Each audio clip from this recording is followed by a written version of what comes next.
can speak to our international affairs editor, Philip Turle. Hello to you. Philip, why do you expect turnout to be low?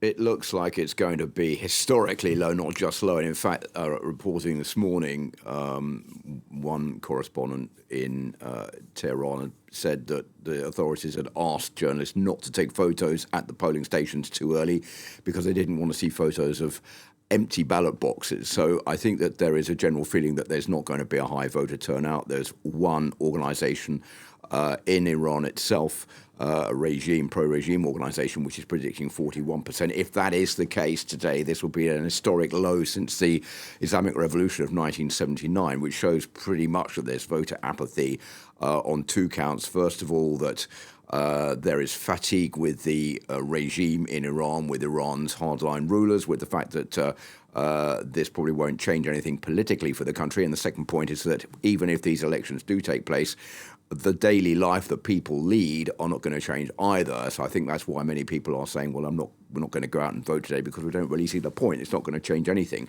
And that's pushed Iran's supreme leader to call on the people of Iran. I mean, you have to remember the 61.2 million voters in Iran to go to the polling booth saying that if you don't vote, things certainly are not going to change.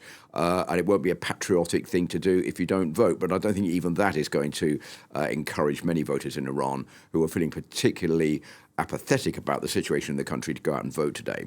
Apathy, and you mentioned that some people think it won't change their daily lives. How much of that is linked to the state of the economy? I think it's pretty much wholly linked to the state of the economy. Two things. I mean, the state of the economy is one thing.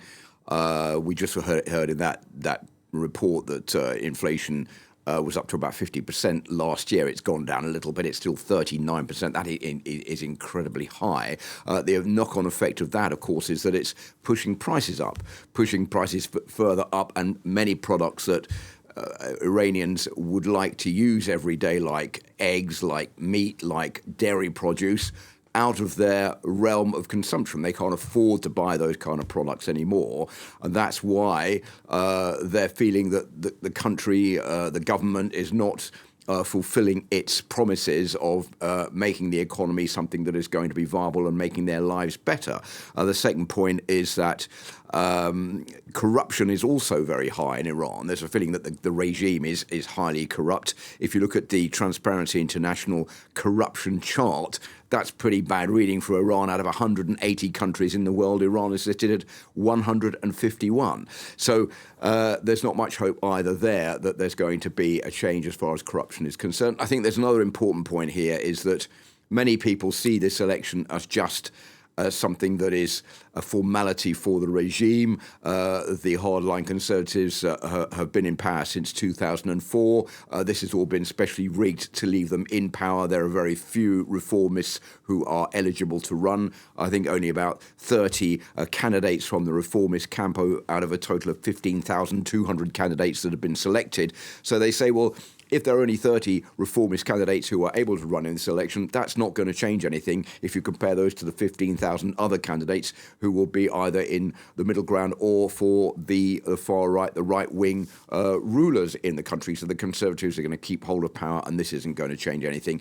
And last point, I think also the international situation is playing into people's woes, saying that sanctions are hitting the country hard. We don't agree with what Iran is doing. Many women are also now saying they're going to put up a front against the Iranian regime and take off their hijabs and try to lead normal lives, risking prison sentences and lashing. So great dissatisfaction with what's going on in Iran. I think all of that accounts for the fact there's going to be such a low turnout today. All right, Philip, thank you very much. Philip Turle, our foreign editor.